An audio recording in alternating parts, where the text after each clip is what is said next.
Hello everybody, welcome back to the channel. Today we are going to discuss every book that I read in January. We're going to put them all nice and pretty in order. Now, I have one DNF, only one this time.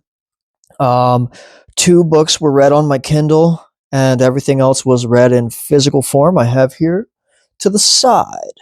We will go ahead and start it off. I had one DNF. Now, you would have thought, I would have thought, that Attack on Titan, the manga, would have been my favorite thing. I went through and I actually bought myself the first two of these omnibus editions. So I've got volumes 1 through 6. I read the first two of these. Yeah, it's not the time right now. It's not what I'm looking for right now. The concept, awesome. I have a feeling I might want to go ahead and check out the anime for this one. Because I remember everyone was super stoked, super loving the Attack on Titan anime that was coming out. It sounds like that might be a better bet for me. I'm gonna shelf this for now and try it again later. Maybe. Okay, so now that we have our DNF out of the way, there are 10 of these left that we'll have very conveniently in a top 10. At number 10, my least favorite that I actually finished was another manga.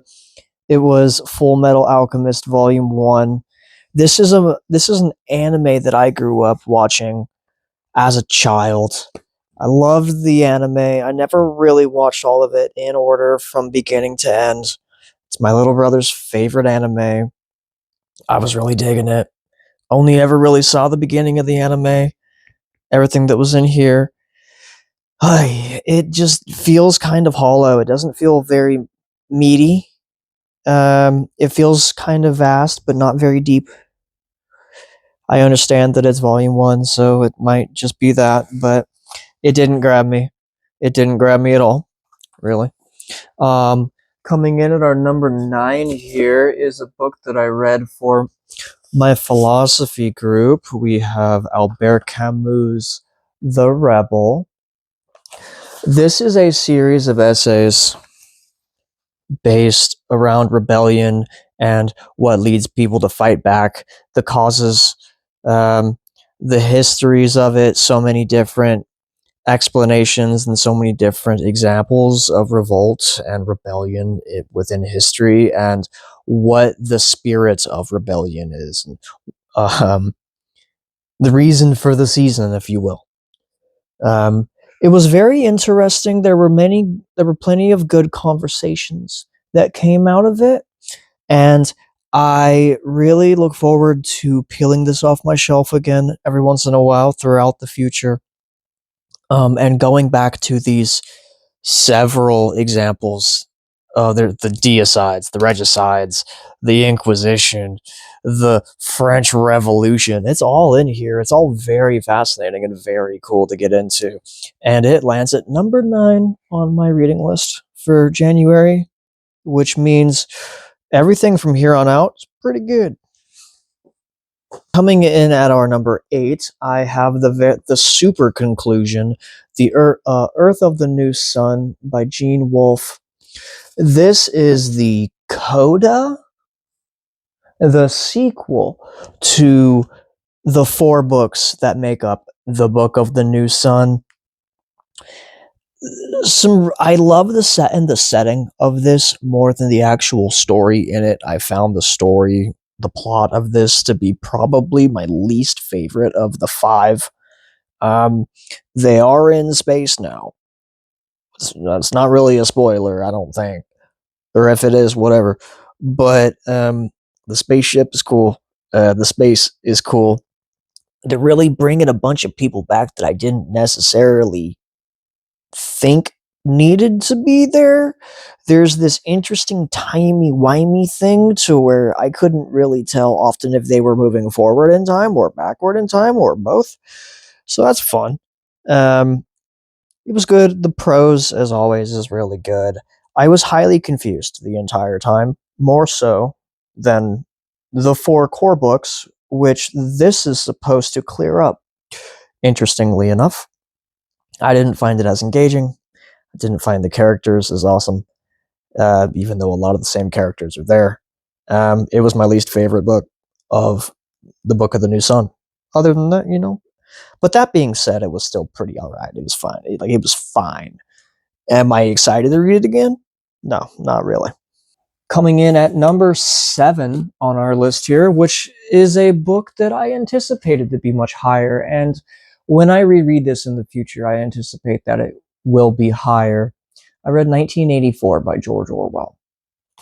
Now, with the political moment of everything going on in America at the moment, I read this in between the 2 weeks where ICE people killed, like right in the time in between, they killed 2 US citizens who were like just there and shit. And a lot of my enjoyment of reading this was really sapped. I felt very exhausted reading this. To get away from this, I would turn on the news and it would essentially be this. And then to get away from the news, I'd be like, oh, I just want to go read a book and get away from that. And it was fucking this. And it's all the same shit. And I think a lot of the people who were for what's going on need to read this, or they haven't read this, or they think that George Orwell was just some crazy lib dude, which he was. He was a super devout, out loud spoken socialist to the very end. But I need to sit down and read this again when, in about 4 years, once all this gets to blow over and the administration's over, I can definitely like this a lot more then. As for now, it was exhausting. Now for something that I definitely did enjoy all too much. Here at our number 6, I have The Third Policeman by Flann O'Brien. This is some good old, like, mid-century absurdism. This pumped a lot of laughs into my month. This kind of helped me pull back some of my sanity that I was losing around the time that I was reading, like, 1984 and some other stuff. This is written excellent. The satire is excellent. It's funny. It's witty. I feel like I say the same thing about every satire absurdist book that I read, but there's some outrageously hilarious novel moments in this book that I've only ever come across in this book, which are super excellent, and you should go read it. It makes number 6 on my list this month. Okay, moving from here on out, everything is basically like 5-star reads and like absolute freaking super love for me. Coming in at number 5, I have Conversations on Writing with Ursula K. Le Guin with David Naiman. This is a collection of 3 interviews that were some of the very last interviews that Ursula K. Le Guin ever gave before she died. They're interviews with this David Naiman guy who apparently she, through the ages, sat down and had a working conversation with this man, and they would record conversations and interviews and talks like the 3 that are in this book throughout the decades and throughout the years of both of their careers. There's, of the 3 conversations in here, one is on the importance and the impact and what nonfiction, fiction, and poetry. It's fiction, poetry, and then nonfiction is the order that they are in. The 2 of them start just kind of talking about what each of those mean and what the importance of each of those is. And then what Naiman is able to do, which I love very much, is he's able to say, oh, I hear that. And through his scholarship, scholarly, all that, having studied her and worked with her so much, he can say, oh, well, I see what you say in this about Virginia Woolf's To the Lighthouse. And you brought exactly that up at this, like, 1994 conference in this country where you talked about that, and then you equated it with this. And there's such educated conversation between the two of these people. It's fascinating. Ursula is witty in this. You get the genuine her, like, beyond the pen on the other side. You get the Ursula on, like, the other side of the page, almost, with this. She's very funny. She's very witty. She's very elegant, which I definitely appreciate. I would give this a 5 out of 5, easy. It's one of my favorite things. More of my favorite things, coming in at number 4. I read Berserk Deluxe Volume 1. This collects the first 3 volumes of Berserk, ending off with the first chapter of the Golden Age arc. This is Volume 1, yes. It ends off with Chapter 1 of the Golden Age arc, which is what people kind of collectively say is the very best of Berserk. This was extraordinary. The art itself is probably second only to, like, some Junji Ito that I've seen, and even then, this is right up there with it. The storytelling is very brutal. Very brutal.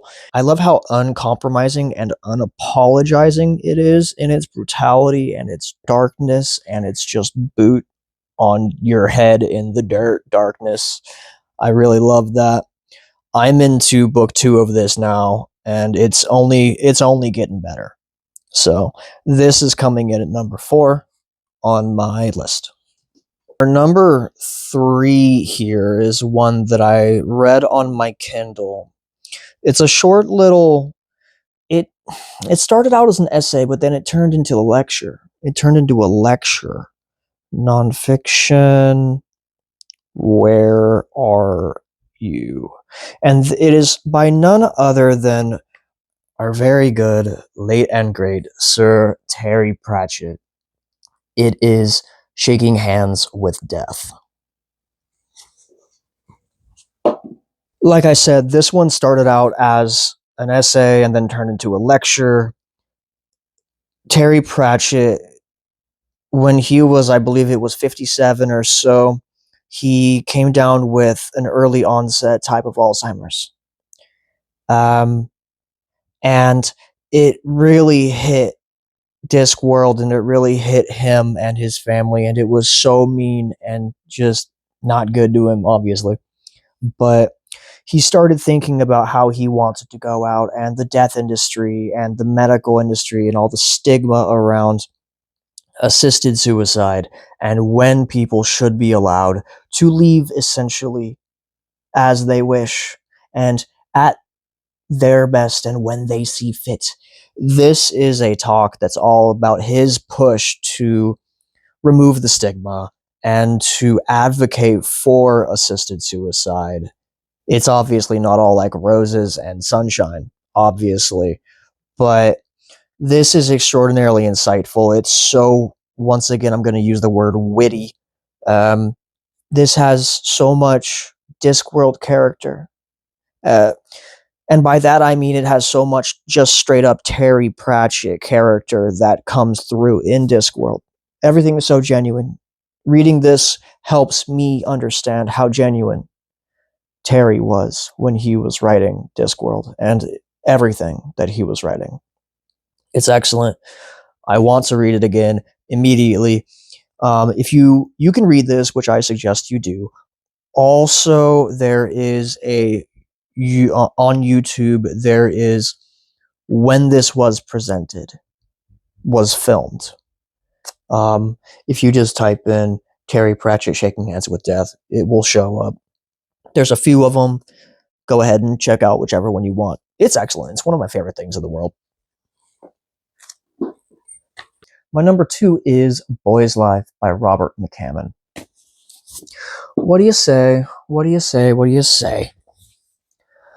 This is magic in a bottle, I think, is the best way I could describe this. I wasn't going to describe that until just right now, but when I said it there, I thought, this is magic in a bottle. In many, many ways, that's exactly what this is. This is a book that first started out living on my horror shelf, but then the second I read it, I realized this doesn't really fit on the horror shelf, so I moved it to the literary shelf. The relationships, the family relationships, the domestic life is done so well. The Stephen King domestic life, slice of life stuff is so good in this. So excellent. The relationship between the father and the son, the gives and the pulls and the strengths. I definitely found myself siding with the father in a lot of it. However, I could definitely tell that younger me would have viewed it from more so the child and would have agreed with the child more, which is just so fascinating because I can tell that he really pulled this off in a way that makes it to where I can read this in 10 years, 20 years, and I can get a different experience out of this. If I would have read this 10 years, 20 years ago, if 12-year-old me would have read this, might have been a little scared. Actually, no, I was reading Stephen King back then already, but I would have probably liked it. Excellent. It's super readable. It's extraordinarily readable. There are huge life lessons in this, to where you'll just flip a page and you'll read something that's so heartfelt and so simple, but it teaches you. It's excellent. It's just, I think I'm still processing just how good it is. It is my number 2. Okay, now that was going to be number 1. At number 1, it's gotta be, I've got The Terror by Dan Simmons. This is another one that started out on the horror shelf. It went back and it stayed on the horror shelf, although it's so historical fiction with horrible shit going on. Page 1, you start out, things are already fucked, already so bad. It's about this doomed, horrific polar excursion in the 1800s to go try to find the Northwest Passage, to go find new shipping routes, as they were wont to do back then. And page 1, it starts, you're already fucking snowed in, stuck. It's like, we've been here for years. It's bad. It's been bad. Homies are dying. These guys are dead. Immediate. And then it's like, shit's clawing at the ship outside. It's all fucked up. Is it a Yeti? People just discovered polar bears. What's that about? What's up with all these naked Inuit ladies in the snow? What's going on? Where's with all the blood? Oh shit, everyone's toes are falling off because it's fucked. Everything is just one thing after another for 800 pages, dude. It's so good. It's like, I'm sitting here in my cozy little chair in like my big robe with the heater on, reading about these dudes, and it's just the entire time it's awful, it's horrible, it's completely ambiguous horror. Um it's horror in a way that makes me think, does it belong on my horror shelf? Yes, it's horrifying, but it's mostly like a psychological horror type thing that just sits and eats into your bones and into your brain the entire time that you're reading it. It is so effective and it's so good. I'm calling it now. I'm calling it now that this is going to be top 5 by the end of the year, at least. If I have 5 books that dip this out of the top 5 for the entire year's reads, it's going to be spectacular. Hey man, bring it on. Let's try and see. Those are my top 10, my all yeah, those are my top 10. That's all the books that I read in the month of January. Let me know what you read down in the comments. Cheers.